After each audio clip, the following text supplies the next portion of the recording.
नमस्कार दोस्तों, बहुत बहुत स्वागत है। मैं आपका मित्र डॉक्टर अनुराग तिवारी आप सभी का इस एस्ट्रो लाइव चैनल पे पुनः पधारने के लिए बहुत धन्यवाद करता हूं। आप सभी का स्वागत करता हूं। दोस्तों, आज का ये एपिसोड शनि देव को डेडिकेटेड है और शनि देव वक्री होने वाले जैसा कि हमें पता है, और वक्री होंगे वो 17 जून में रात में 11 बजे। और शनि देव का वक्री होना बहुत ही महत्वपूर्ण होता है क्योंकि बहुत ही धीरे धीरे शनि देव चलते हैं, और जैसा कि आप जानते हैं धीरे धीरे जो भी काम होता है, जो भी प्रोग्रेस होती है, जो भी एक्टिविटीज़ होती हैं वो बड़ी स्थायी होती हैं, परमानेंट होती हैं और दीर्घ प्रभावकारी होती हैं। तो इसलिए शनि देव का ये जो वक्र काल है ये भी बहुत प्रभावकारी है, और ये 17 जून 2023 से 4 नवंबर 2023 तक रहेगा। और ये जो समय है ये बहुत ही विशिष्ट हो जाता है क्योंकि शनि देव की दृष्टि भी अभी गुरु के ऊपर है, राहु के ऊपर है। जैसा कि हम जानते हैं मेष राशि में राहु और गुरु चल रहे हैं और उन पर तीसरी दृष्टि शनि देव की बनी हुई है। इसके अलावा अभी जुलाई के प्रारंभ तक शनि और मंगल का षडाष्टक भी बना हुआ है, और ये षडाष्टक भी अपना विशेष प्रभाव दिखाएगा। तो इसलिए मेरा ये कहना है कि ये जो जून का पूरा महीना है, और बल्कि अभी से आप 1 महीने का ही समय मान लें, ये 1 महीने का समय आपको बहुत सावधानी से निकालना है क्योंकि इस समय ग्रहों की स्थितियां बहुत ही गड़बड़ हैं। बहुत ही अलग तरह की ग्रहों की युतियां बनी हुई हैं, जहां एक और सूर्य बुध की युति तो अच्छी है, इसके अलावा राहु और गुरु की युति जो कि अपने आप में गुरु राहु चंडाल दोष कहलाता है, और जिसका प्रभाव आप सभी देख रहे होंगे। तरह तरह के विवाद, अननेसेसरी विवाद आपके जीवन में आ रहे होंगे, धन का अचानक अनियंत्रित खर्च हो रहा होगा। तो इस तरह की जो बातें हैं ये सभी गुरु राहु के चंडाल दोष की वजह से। इसके अलावा मंगल और शुक्र भी साथ साथ बैठे हुए हैं जून के अंत तक, तो ये भी अपने आप में एक तरह का चरित्र पे आघात करने वाला योग होता है मंगल और शुक्र का, विशेष करके जब मंगल नीचस्थ हो। तो ये चरित्र को दूषित करने वाला योग मंगल और शुक्र का एक तरफ है, गुरु राहु का चांडाल दोष दूसरी तरफ है। तो दोस्तों, बहुत ही संभल के इस 1 महीने रहने की ज़रूरत है। यही हमारे इस एपिसोड का टाइटल है कि बहुत ही संभल के इस 1 महीने को आपको काटना है, और किन राशियों के लिए ये विशेष रूप से प्रभावी होगा इसकी मैं चर्चा करूंगा। उसके पहले शनि का जो वक्री होना है उसके प्रभाव किस तरह के हो सकते हैं ये मैं आपसे ज़रूर चर्चा करना चाहूँगा। और महंगाई के मामले में कुछ अच्छी खबर हमको इसमें दिखाई नहीं देती है। महंगाई अनाज की, अलग अलग तरह की चीज़ों की, जैसे गेहूं है, बाजरा, जौ, मकई, मक्का, ग्वार, ज्वार, ये सभी की कीमतें जो हैं वो बढ़ने के योग बनते हैं। लोहा, चना, उड़द, सरसों, इनमें भी तेजी आएगी। पेट्रोलियम में भी तेजी आने के योग दिखाई देते हैं। तो ये जो शनि का वक्री होना है 17 जून से, इसका फल मैंने आपको बताया कि ये किस तरह का प्रभाव हमारे ऊपर आर्थिक दृष्टिकोण से डालेगा कि इन सभी चीज़ों को महंगाई इनकी बढ़ सकती है, और जिसकी वजह से हमें अपना बजट मेंटेन करने में थोड़ा परेशानी हो सकती है। दोस्तों, शनि जो है वो वक्री हो करके बहुत ही प्रभावी हो जाता है, और जैसा कि आपने विभिन्न ग्रंथों में, विभिन्न किस्से कहानियों में पढ़ा होगा कि शनि ने वक्र दृष्टि से देखा और चीज़ें पूरी तरह से डिस्ट्रॉय हो गई। शनि देव ने गणपति जी को वक्र दृष्टि से देखा था जब वो गणपति जी का जन्म हुआ, और वो शंकर जी और पार्वती जी ने सभी को उसके लिए आमंत्रित किया था। तो शनि देव भी आए थे, और शनि देव गणपति जी की तरफ देख नहीं रहे थे।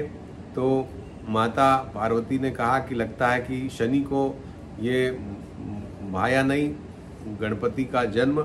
तो उन्होंने सकुचाते हुए शनि ने गणपति जी को देखा, और उसके बाद ही गणपति जी का, गणेश जी का सर जो है वो उड़ गया। ऐसी शनि चालीसा में भी, गणपति चालीसा में माफ कीजिएगा, गणेश जी की जो चालीसा है उसमें इस तरह का वर्णन है। तो इस तरह की बहुत सारी आपने कहानियां सुनी होंगी अलग अलग ग्रंथों में, जिनका वर्णन है कि शनि की जो वक्र दृष्टि है वो सबसे ज़्यादा खतरनाक मानी जाती है। और वही वक्र काल में शनिदेव 17 जून से आ रहे हैं। तो जिन जिन जगहों को वो अपनी वक्र दृष्टि से देखेंगे उसको बहुत ही खतरे की स्थिति में पहुंचाएंगे, ऐसा लगता है ज्योतिषीय आधार पर। और किन 3 राशियों को शनिदेव देखने वाले हैं उनकी बात भी मैं करूंगा। तो वो 3 राशियां विशेष रूप से सावधान रहेंगी। इसके पहले वक्री और मार्गी ग्रह का अंतर मैं थोड़ा आपको समझा दूं, और विशेष करके शनिदेव का ग्रह की दिशा जो है वो सेम ही रहती है, लेकिन पृथ्वी के सापेक्ष उसकी जो गति है वो गड़बड़ा जाती है, वो उल्टा चलता हुआ दिखाई देता है। तो इसका लेकिन ज्योतिषीय आधार पे बहुत फर्क पड़ जाता है। एक मैं आपको उदाहरण बताऊंगा जिससे आपको समझने में आसानी हो। एक हमारे परिचित हैं और वो जो लड़का है, यंग बॉय, जो कि अब थोड़ा सा मिडिल एज में आ रहे हैं, तो उनका फादर की उनके डेथ हुई। उसके बाद उनको मौका मिला विदेश जाने का, और विदेश वो गए, कंप्यूटर की लाइन में वो काम करते हैं। विदेश जाने के बाद उनकी कुंडली में तुला लग्न की कुंडली है वो, और तुला लग्न की कुंडली में शनिदेव वक्री होकर के बैठे हुए हैं। जैसा कि हम जानते हैं कि तुला में शनि उच्च के होते हैं, लेकिन उच्च के तब होते हैं जब वो मार्गी हो। वक्री होने से किस तरह से उसका दुष्प्रभाव हुआ ये मैं आपको बताना चाहूँगा। तो वो जो लड़का है वो विदेश में चला गया, माता जी उनकी यहीं थी इंडिया में, लेकिन फिर माता जी भी गई इंडिया से विदेश। पर जैसा कि बुजुर्गों को फॉरेन जाके कुछ खास अच्छा नहीं लगता, जो कि कन्वेंशनल इंडियन फैमिलीज में हमने देखा है, तो उनको भी वहाँ कुछ खास अच्छा नहीं लगा और वो वापस आ गई। और उसके बाद उनका स्वास्थ्य यहाँ खराब हुआ, और स्वास्थ्य खराब होने की वजह से, माता के स्वास्थ्य खराब होने की वजह से उस लड़के को भी अपनी जॉब क्विट करके इंडिया आना पड़ा। और इंडिया में चूंकि वो कंप्यूटर लाइन के बंदे हैं, इसलिए वो फ्रीलांस टाइप का वर्क करते हैं। तो कभी आज की डेट में उनको काम मिलता है, कभी नहीं मिलता। और शनि माता के रूप में किस तरह से उसने प्रभावित किया ये देखिए। तुला लग्न की कुंडली में शनि जो है 4थे भाव यानी माँ के घर के स्वामी होते हैं, और वो वक्री होके तुला राशि में लग्न में बैठे हुए थे। इसलिए उस व्यक्ति को पूरी तरह से वक्रत्व शनि का उसने किस तरह से वापस इंडिया वो लेके आ गया, और आज की डेट में उनका कोई फिक्स सोर्स ऑफ इनकम नहीं है। तो इस तरह से शनि का वक्री होना उनको नेगेटिव उनके ऊपर असर कर गया। अगर यही शनि मार्गी होता तो माता की वजह से वो बहुत अच्छा उनको कुछ प्रतिसाद मिलता, जीवन में उन्नति होती और काफी प्रसिद्धि लोगों के बीच प्राप्त होती, क्योंकि 4था भाव प्रसिद्धि का भी, जनता का भी कारक है। तो इस तरह से वक्री ग्रह जो है वो वक्री होने की वजह से बहुत नुकसान कर देते हैं, खासकर जब वो उच्च राशि में, जैसा कि तुला राशि उच्च राशि है शनि की, उसमें बैठे हों, या अपने खुद के घर में, यानी कि जैसे शनि की कुंभ राशि और मकर राशि है उसमें बैठे हों।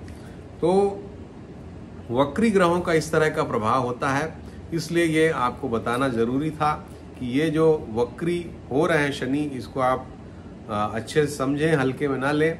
अब आइए हम जानते हैं कि कौन सी वो राशियां हैं जिनको शनि वक्र दृष्टि से देखने वाले हैं। और जैसा कि हम जानते हैं कि शनि की 3 दृष्टियां होती हैं, यानी कि 3 जगहों को वो पूर्ण दृष्टि से देखते हैं। पहली दृष्टि होती है उनकी 3रे भाव पर, और जैसा कि हम जानते हैं कि शनि देव अभी कुंभ राशि में विराजित हैं, तो कुंभ राशि से जो 3री राशि है वो पड़ती है कुंभ के बाद, पहली कुंभ, दूसरी मीन और तीसरी मेष। तो यानी कि पहली दृष्टि उनकी, तृतीय दृष्टि जिसको बोलते हैं, वो पड़ेगी मेष राशि पर। उसके बाद 7वीं दृष्टि जो सामने की राशि है यानी कि सिंह, उस पे पड़ेगी। और 10वीं जो दृष्टि है वो वृश्चिक पर पड़ेगी। तो ये जो 3 राशियां हैं यानी कि मेष, वृश्चिक और सिंह, इन तीनों राशि वालों को विशेष रूप से सतर्क रहने की जरूरत है। आप किसी भी लग्न या किसी भी राशि के हों, ये 3 राशियां आपके जहां पर भी बैठती हैं उन स्थानों को ये शनि की दृष्टि प्रभावित करेगी। जैसे कि अगर आप वृषभ राशि के हैं तो आपके 12वें भाव में मेष राशि बैठेगी, तो आपके 12वां भाव जिन बातों का कारक है, केस मुकदमा या हॉस्पिटलाइजेशन, इस तरह की चीज़ों को शनि प्रभावित कर सकता है। वृश्चिक राशि आपके लिए 7वें भाव में बैठेगी, तो आपकी पत्नी या पति को प्रभावित कर सकता है शनि की यह वक्र दृष्टि। सिंह राशि वृषभ की तुलना में देखा जाए तो 4th भाव में बैठेगी, तो आपको गाड़ियों में एक्सीडेंट का भय रहेगा। 4था भाव विवाद भी पैदा करता है। तो इस तरह से शनि जो है आपकी ये जो 3 राशियां मेष, सिंह और वृश्चिक कुंडली में जहां भी बैठी हैं उस भाव को नेगेटिवली अफेक्ट करेगा। इसके अलावा वो राशियां जिनके लिए शनि देव 8वें स्थान में बैठ रहे हैं, जिसके लिए शनि देव 12वें स्थान में बैठ रहे हैं और जिसके लिए 4थे स्थान में बैठ रहे हैं, उनको भी विशेष रूप से सावधानी की जरूरत है। तो 8वें स्थान में शनि देव बैठेंगे कर्क राशि के, तो कर्क राशि को भी बहुत सचेत रहने की जरूरत है। 12 स्थान में शनि देव बैठेंगे मीन राशि के, तो उनको भी संभल के रहने की बहुत जरूरत है। इसके अलावा वृश्चिक राशि के 4थे भाव में शनि बैठे हुए हैं, तो उनको भी संभलने की बहुत ज़्यादा ज़रूरत है। तो इस तरह से हमने देखा कि कुछ राशियां जो हैं वो विशेष रूप से सावधानी उनके लिए अपरिहार्य है और उनको विशेष रूप से सावधान रहने की ज़रूरत है शनि के इस वक्र काल में। हालांकि शनि वक्री होते हैं तो पीछे के भाव का फल देना शुरू कर देते हैं, ये ज्योतिषीय कैलकुलेशन है। तो उस दृष्टिकोण से अगर हम देखें तो मकर राशि को भी विशेष रूप से सावधानी की ज़रूरत मुझे दिखाई देती है। तो इन सभी 7 राशियों को बहुत सावधान रहने की ज़रूरत है। शनि के इस वक्र काल में शनि को शांत रखने की ज़रूरत है, अन्यथा शनि की वक्र दृष्टि, वक्र प्रभाव आपके लिए कुछ ऋणात्मक प्रभाव लेके आ सकता है। शनि का नक्षत्र 4 जो है उसकी भी बात करना चाहूँगा। शनि जो है अभी कुंभ राशि में है और शतभिषा नाम के नक्षत्र में है, जैसा कि आप सभी जानते हैं।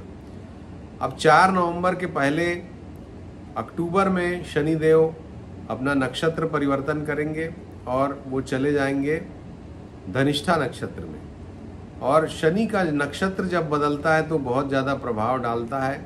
अभी शतभिषा में है, शतभिषा में वक्री होने से राजनीतिज्ञों के लिए कुछ ऋणात्मक परिणाम होंगे।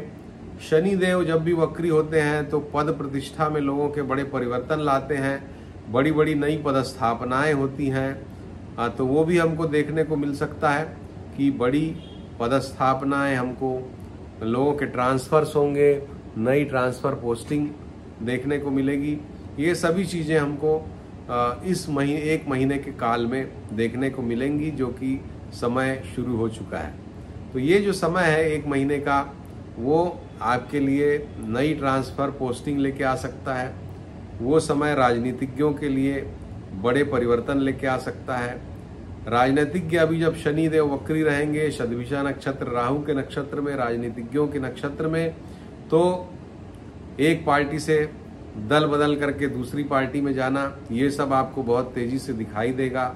लोग राजनीतिज्ञ अपना मन बनाएंगे दूसरी पार्टी में जाने का, नए राजनीतिक एसोसिएशन होंगे, ये सभी चीज़ें हमको देखने को मिलेंगी। नए राजनीतिक दल गठित हो सकते हैं, कोई पुराने दल को नए कलेवर में पेश किया जा सकता है।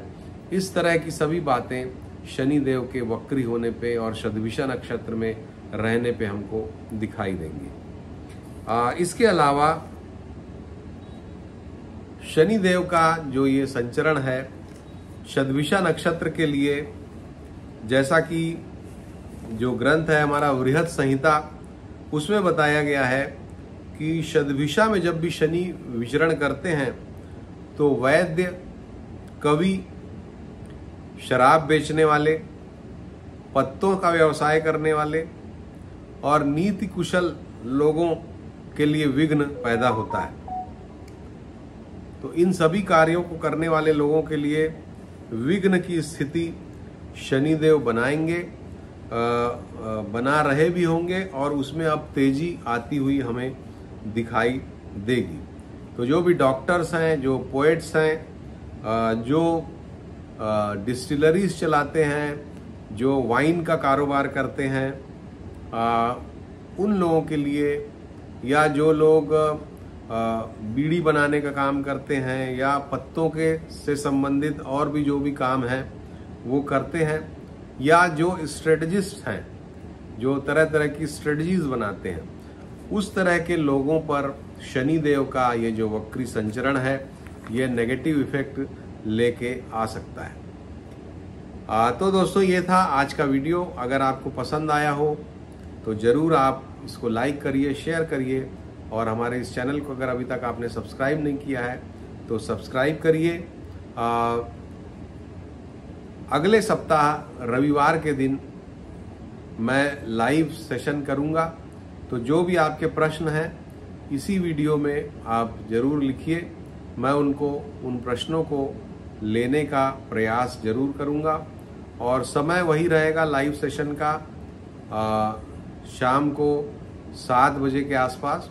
तो अगले रविवार यानी कि 18 तारीख को मैं लाइव सेशन करूंगा। हालांकि उस दिन अमावस्या है, लेकिन अमावस्या को आप अपने जो गंभीर प्रश्न हैं वो जरूर लेके आ सकते हैं और उनका मैं अपनी बुद्धि के अनुसार समाधान करने का प्रयास करूंगा।